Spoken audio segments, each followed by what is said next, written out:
Good morning, good evening, and good afternoon, wherever you are in the world, and welcome to the Infinite Way, where spirituality meets humanity.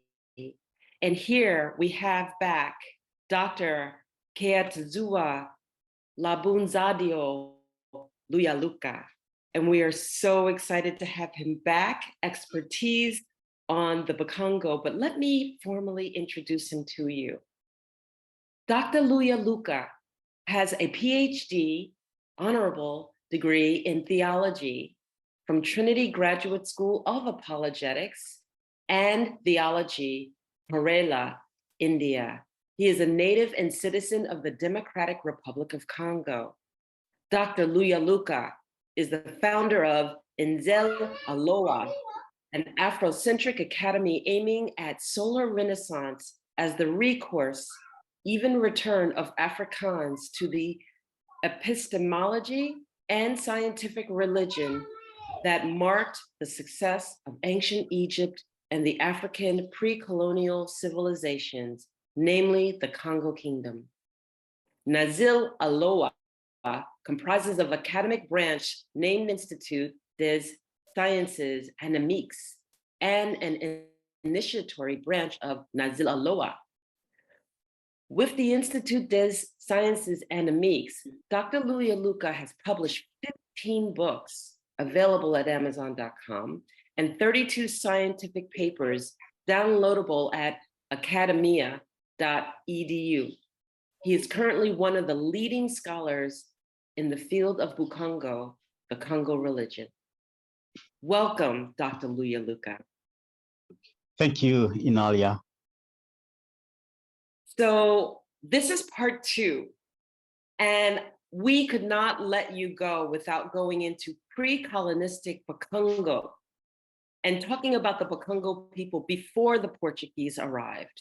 And so I'm just going to open it up to you to talk to us about the Bukongo people, the tribe, of how traditions work, cultural functioned, hierarchy reigned in terms of governing their selves prior to the Portuguese arrival, and then the impact.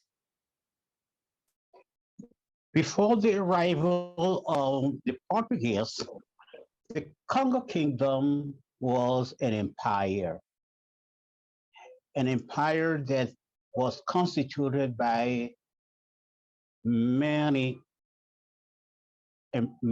kingdoms. You have the kingdom, for example, Teke people have their kingdom. In the east, you have the kingdom of Luango, and all those kingdoms were under the rule of the Ntotila, who was the king and whose capital city was Banza, Congo. One of the important things to be known is that the Kingdom of Congo, as it was called, was an elective kingdom, which is an original fact. It was an elective kingdom. The king was elected. According to some witnesses, to some people, the great elector will choose candidates, and then the Greek priest will choose among those. Now, the king belonged always to the clan Saku. That was a Trinitarian organization. The Kongo people are said to descend from 3 ancestors who are the children of their ancestor Zingaku. Those 3 ancestors are Nsaku, Mpanzu, and Nzinga. And the task of governing the country was divided between those 3. Nsaku is said to be the thread through which Ndambi Ampungu comes down. So it means that Ntaku was the depository of revelation. He was the high priest, belonged always to the clan Ntaku. Mpanzu was believed to possess the inventive, the creativity power, the power of creation in the country. Now, we know that the creator was called Mbumbalowa. So Nsaku was the representative of Mbumbalowa, the creator. And the last children was a daughter, and that daughter was Zinga. So Tunzinga was the government. So these correspond exactly to the theological Trinity, solar Trinity, which includes the unity of the Most High, of the Creator, and the Logos. So it translates here as the unity of Ndamyampungutulendo, Mumbalowa, and Pinanza. And on the political level, it becomes the unity of Ntaku, Panzu, Zinga. Now, the Zinga was a daughter, and the Congo people are matrilinear, so that Zinga is the true Congo, and that's why the government, the king was always from the clan Zinga. That was how the Kongo Kingdom was organized. So about this organization, it is said, Makukwa matatu malamba Kongo, mamole mbodi mambo. It means that Trinity is essential to the organization of the Kingdom of Congo. In each village, you have three main bellies. What they call bellies is great families, great families. They constitute a belly. So in each village, you have three bellies. The Congo people worked 3 days, and they will rest the fourth day. So all is centered around three, which means complete. Beautiful, beautiful. Now we understand, based on the Zinga Conga, that Reina Zinga eventually ruled and reigned, at least here in Angola, and had a pivotal piece in when the Portuguese arrived through rising to govern. Can you talk to us a little bit about Reina? At that moment, the kingdom of Angola was, and the kingdom of Angola, the kingdom of Matamba, that the Ambundu people all belonged to the kingdom of Congo. That's why I said it was an empire. Right. So that empire was fragmented by the Western people. They broke it into parts. For example, if you take the Teke people who are at the eastern part of the country, there is a saying among them. They say, Muko Ngunu, Mute Ngunu, which means that the Kongo people comes from an ancestor we call Ngunu. And we, the Teke people, we come from the same ancestor that we call Ngunu. So they proclaim that they are the brothers of the Congo people, that they are one and same family. So the kingdom of Congo was a great kingdom that included the Angola, the kingdom of Angola, the Ambundu people. The Ambundu people were even the original population that the Congo people met when they arrived, and it included the Tek. So it was an empire. Okay. So then take us a little bit further into this. So we understand pre-colonization. Take us into the arrival of the Portuguese and the impact and the penetration that that took place there. The Portuguese arrived at the mouth of the Congo in 1482. Jegakawa was said to be seeking the empire of priest throne.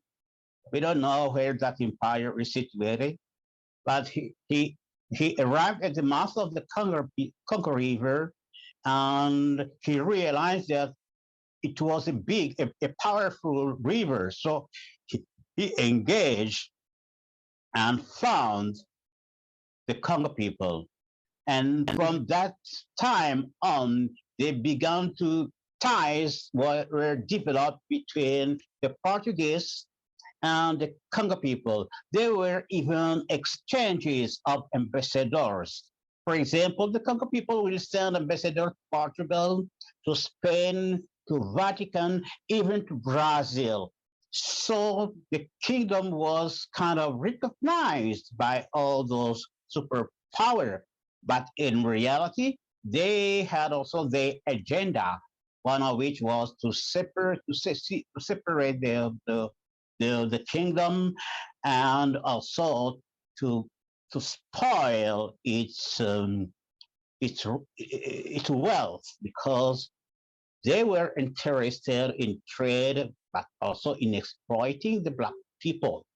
Yes. So eventually they created commercial station along the coast, and then came the secession of the Angola, which fell under their rule, and later on came the Congo people didn't submit to all of that peacefully.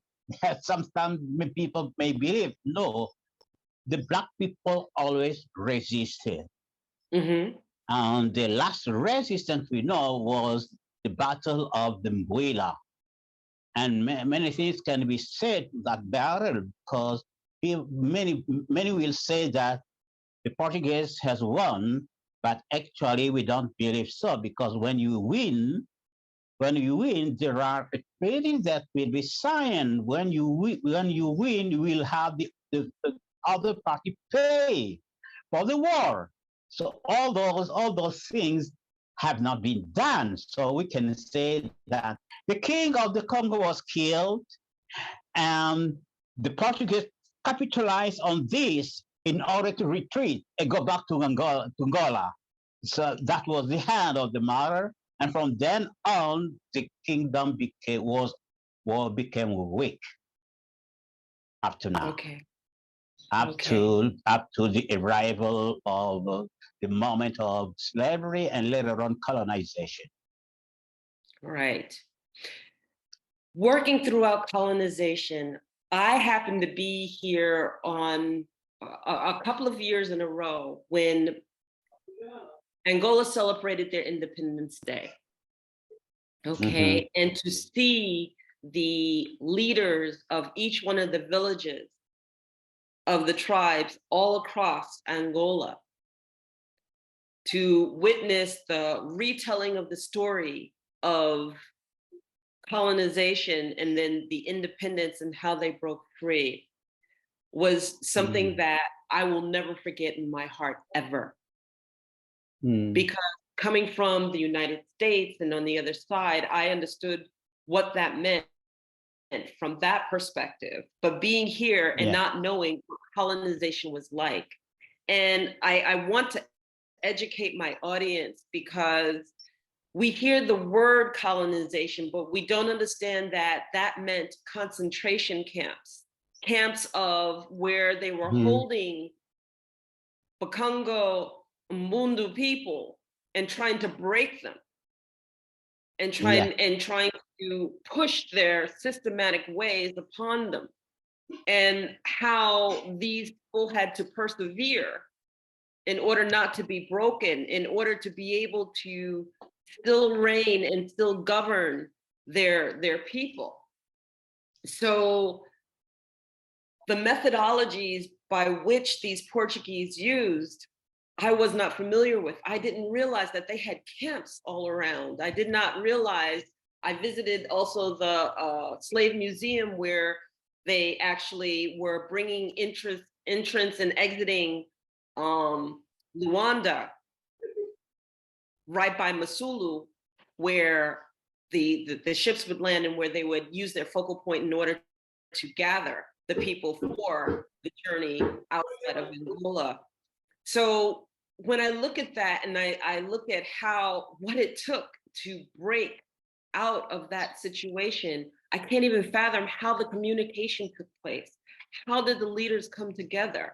How did they rise up in order to kick the Portuguese out? Can you talk a little bit about that? We know that I have to say that first I said the Black people didn't accept totally with that resistance present, the exploiting presence of the white people. Yes. They did resist. They did resist because they knew that what was going on is that, for example, the first time Diego Cal came in, it was reported that he took some people as slaves and went with them. And the people complained about this. But that was the starting point. Mm-hmm. People were not always submissive to all that was going on. I can give you many examples. For example, the Yaka people which are in Democratic Republic of Congo, and if they are also in Angola, they never submitted to the colonial rule. And the Belgium sent even a battalion, the army there. They Mm-hmm. killed the white commander whose name was Danis. And later on, the Belgium retaliated by killing the king of the Yaka, but they were not submissive. They kept on. Finally, the Belgium gave up. They could not impose their rule on the Yaka people. The Yaka people are still in the kingdom. They were still in the Congo colony, but they didn't submit to the colonial rule. So this is one of the examples. You have also the example of the one called Ananzinga.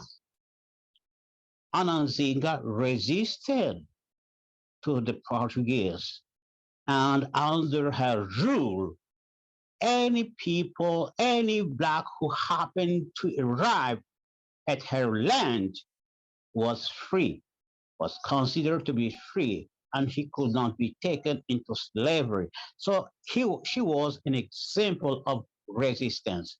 The resistance took also the form spiritual resistance with Kimpa Vita. Kimpa Vita realized that what the white people brought as religion is only a false copy of what we had. So she changed her name in order to mean this. Her name was Donna Beatriz Simba. He's supposed to have been a twin, and she changed her twin name to Kimpa Vita, which means we were the first in that game. Game is Kimpa, Vita is to be the first. So he was telling the white people that we were the first in that game of Christianity. Today, we can prove that she was right because we are demonstrating that African traditional religion, especially the book Congo, the Congo religion is an exact science, while the religion brought by the white people is a mere belief. So ours was the first that was copied by them, by they made a wrong copy and they didn't have the tool to prove its scientific nature. So resistance was there. It was brought by religion, and it was brought also by the bravery of the Kongo people. And the role of spirituality throughout all of this, can you talk a little bit about that? Because it has to be faith, it has to be heart, it has to be that connection between God and heart that moves people throughout to survive and to be courageous enough to retaliate every step of the way. We have seen that the organization of the Congo was Trinitarian. You have Ntaku, who was in charge of religion. It was the clan of the high priest. And we have Mpanzu, who was in charge of creativity. And we have Nzinga, who was in charge of government. So religion was always part of, at the basis of the organization. Let me tell you something. The commandments of God are called by the Yombe people Congo. Sometimes when I mention the commandments of God, people tell me, oh, that is the Bible. I said, no, that is not the Bible. Our people knew the commandment of God, and the Yombe people called them Congo. It will be anomalous if the commandment were brought by white people. It will be anomalous for them to let the black people call that commandment by the name of their nation, because it will induce a certain superiority of the black people, ethical superiority. So the commandments of God were known by black people, and the fact that they were called Congo means that they were at the basis of this black civilization. And this schema is seen also in ancient Egypt. Religion was the motor of the civilization. Now, when you speak about civilization, you speak about organizing the human society. And Right. Among the black people, you had three kind of initiatory schools. The school of divine initiation, which was the school of the formation of the prophets. And in the kingdom of Congo, that school was called Kimpasi. You have the martial school, the school of the formation of the military, the soldiers. And in the kingdom of Congo, it was the Kinkiba, which was situated in the western part of the kingdom. And then you have the civil initiation, which was a kind of Congo University, traditional university, where you had a school of law, school of trade, school of politics, and so on and so on. Now, the fact is, all the school of civil mysteries and all the schools of martial mystery were based on the divine mystery. So it means that at the basis of the organization of the country was religion. Religion was the leading impetus. In a family, people will strive to have an initiate. When I speak about initiate, I speak about initiate all those higher schools. Yes. We are not speaking about the rite of passage, of killing, those little initiation. No, we are speaking of the elite of the country. And right. Those elite of the country was anchored in religion, whether they be military elite or civil elite, they were anchored in religion. So religion was basic. That is why people say, oh, the black people are so focused in religion that they forget everything else. No, that is how we organize ourselves since the time of our ancestors. And we cannot organize otherwise, because in our epistemology, we understand that reality is spiritual. So in order to master nature, you must attune yourself with the spirit. And that shows the importance of religion for us. So to summarize with your question, I will say that yes, religion was and is at the basis of the mindset of the black people. And that religion was the power that led them to organize themselves, that led them also to understand that they have to resist any foreign rule that was meant to bring them down. So we cannot have this discussion without talking about one of the most impactful Bakongo people ever to walk this earth, which is Simao Toko. And I would love for you to be able to share with us the upcoming of Simao Toko. I was honored enough to be able to talk to some elders who dwelled with him that are no longer living. But can you talk to us about Simao Toko? Speaking about Simao Toko, let me start about one called Emmanuel Bamba. Okay. The mother of Emmanuel Bamba had something awkward happening to her. When he wanted to get a fruit, his arm was become long enough to catch the fruit at the tree. So he didn't have to climb. She didn't have to climb in order to get to the fruits. So that it was an astonishing phenomena. So they went to the prophet, which was Simon Kimbangu, and told him that this thing is happening to this lady. And he said, oh, that gift is not for you. It is a spiritual gift, but it's not for you, it's for your son. That son was Emmanuel Bamba.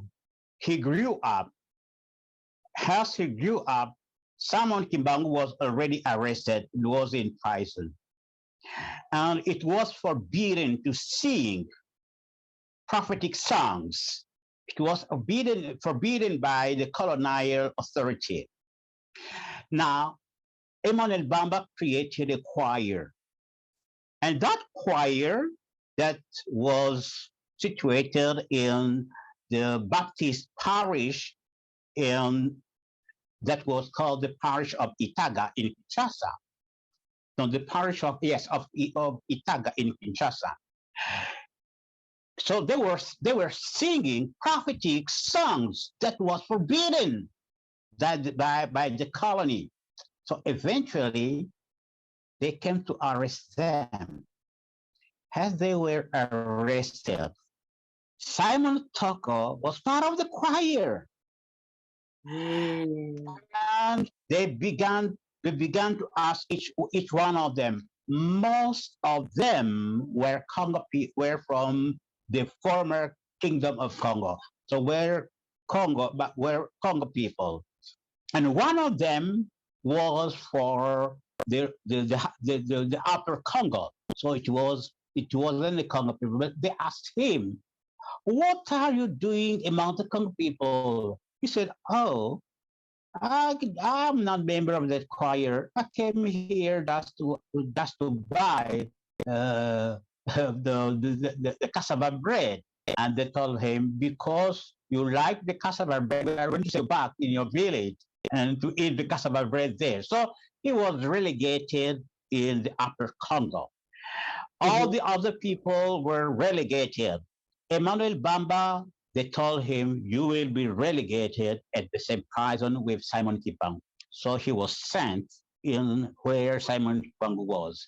As to Simao Toko, as he was from Angola, they sent him back to Angola. Eventually, he went back to Angola. The spirit of prophecy rested on him. He kept on the work he was doing, that was done by the prophets here, and he became the leading Congo prophet in Angola. We cannot speak of the Congo prophet today without mentioning Simon Toko as one of the greats of them. So that's what I can say of Simon Toko. He is one of the great Congo prophets, and his legacy is there up to now. It will always be there, and it will always reign. Thank you so much for sharing that. So I look at that and I understand that the spirituality of the Bakongo people reigns strong today. And how do you, as that professor, as that keeper of the history, that keeper of the word, how do we make sure that your information gets out there, make sure that those who are interested always know that they can come and fill their cup of their own traditions, because we lose our traditions. I look at the younger people today, and they're so interested in so many other things, and I want to always stay rooted. What do you suggest for those who want to seek their traditions, and for those who want to keep their traditions? What should they be doing? What should we be reading? What should we be nested in? We should first get in touch with our elders. That is the first thing.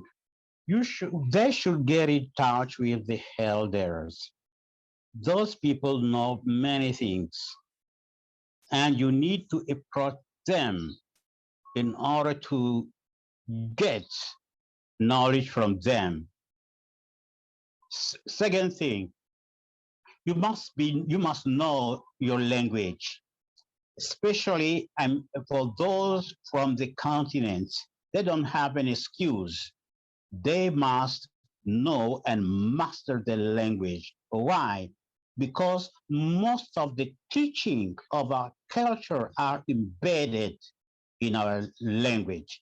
If you know your language, you can discover many of the doctrines of your religion which are in your language. The second thing, the third thing is that you must read. Many scholars have written about our religion, especially Congo scholars, for example, Fukiao. I cannot imagine a Congo people seeking to understand his religion without having read Fukiao. You must read this scholar because he was the one who got in touch with the last initiates of the Lemba school. There are also other books that were written by the white people. They are also interesting, but when reading them, you must keep in mind that the Black people were reluctant to share the knowledge with the white people, and they will sometimes distort some facts. For example, when you read Fukiao, you will see that the initiates of Lemba stress the purity as being a key factor for them.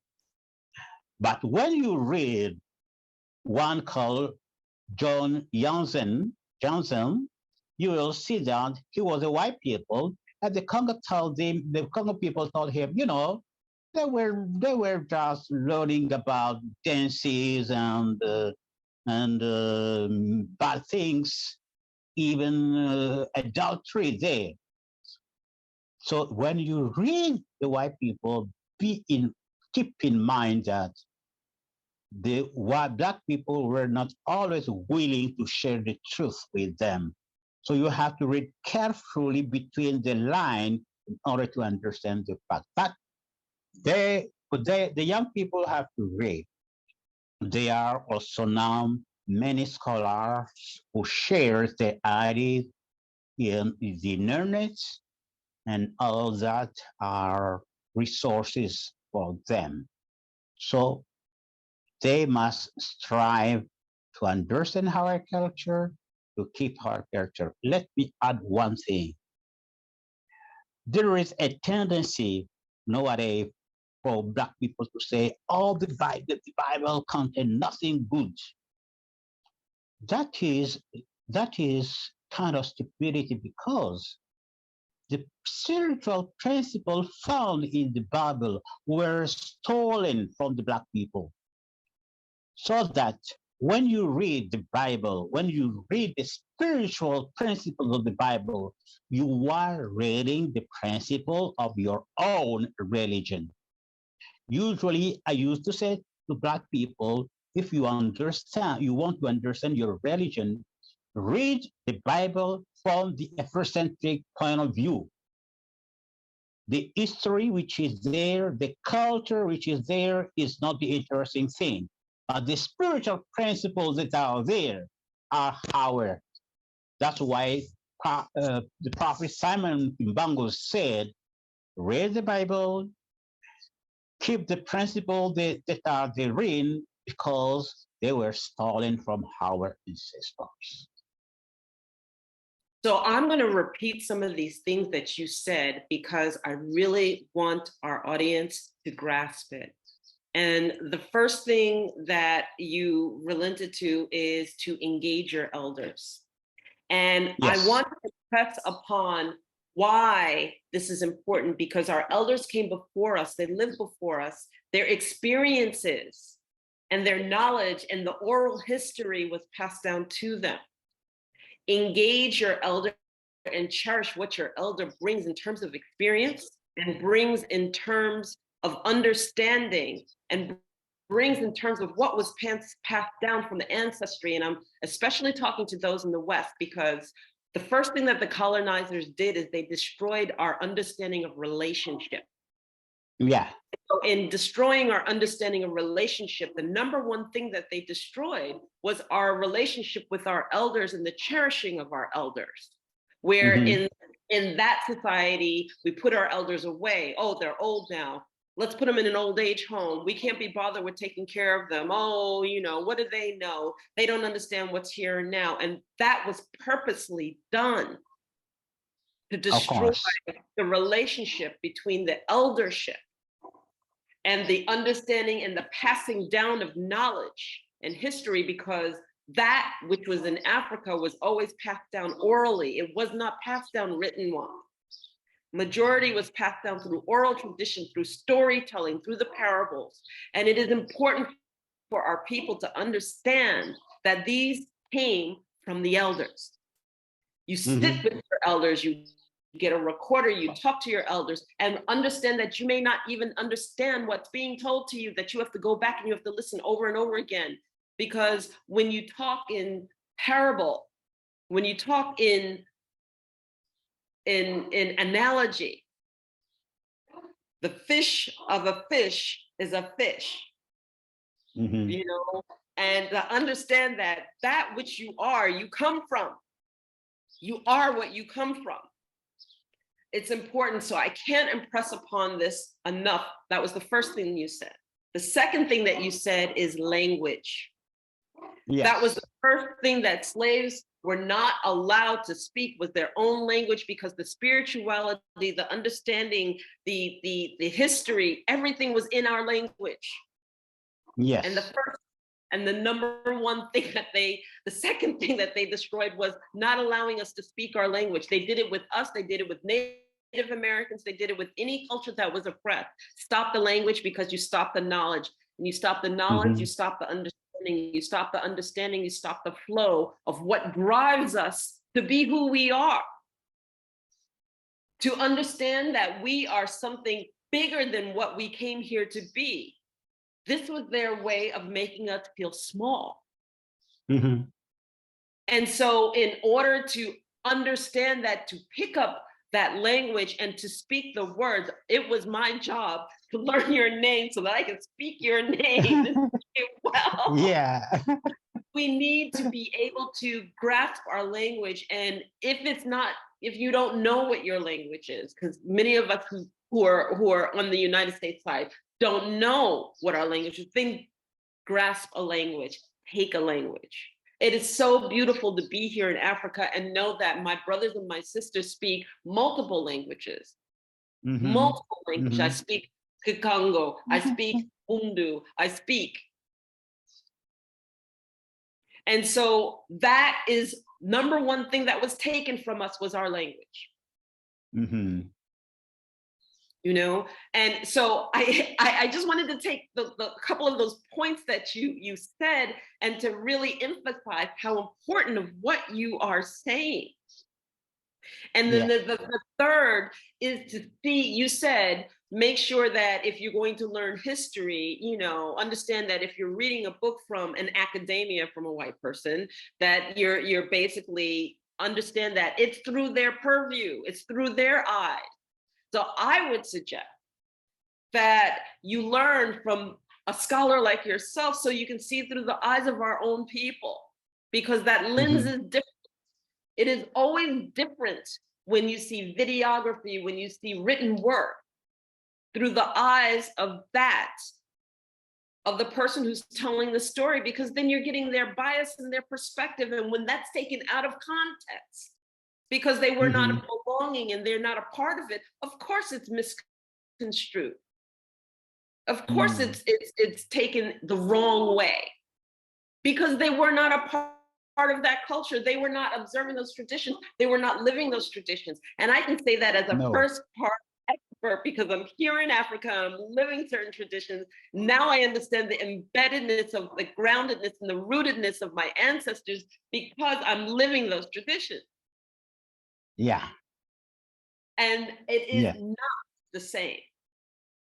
No. So those of you who want to take that pilgrimage, those of you who want to encounter Africa, those of you who want to be here, put your feet on the root of the motherland, you need to be here. You need to come, you need to submerge, need to stop coming with the entitlement and come here with the open heart. Learn and listen and ask the right questions. Yes. So I can't, Dr. Luyaluka, I can't thank you enough. I can't thank you enough, because these are the lessons that we need to embrace. And so when I asked you how we learn also, I want you to share your information, because you have written the works. You have a school. You have a school of academia where we can sit down and we can embed and we can learn and we can embrace the traditions that we so long for. Because let me tell you something, though some of us in the United States, there's a longing in our hearts. There's a wanting in our heart of wanting our traditions, knowing our traditions, but not knowing where to begin and not knowing where to go. So talk to us just how we could know more about your school. Would you repeat the question? We were cut. So can you tell us just how someone can get in contact with you and know about your school and how you teach? Yes, in order to get in touch with me, they can get in touch. The first thing they have to know that they can find me in Facebook. They have to Google just my name, Luyaluka. I'm the only Luyaluka on Facebook, so they just Google my name. I have also a channel on YouTube, which is NZIL'ALOWA first. So NZIL'ALOWA 1. So they can find me out there, and they can email me at kiatezua@hotmail.com. Kiatezua is KIATEZUA at hotmail.com. So those means they can get in touch with me, and they are welcome for their any inquiry they might have. I'm ready to answer their questions. So one of the questions I asked you after our interview was, what is the origin of the word Africa? What is the original name of Africa and its meaning? Would you share with our audience this? The name Africa came from the Greek.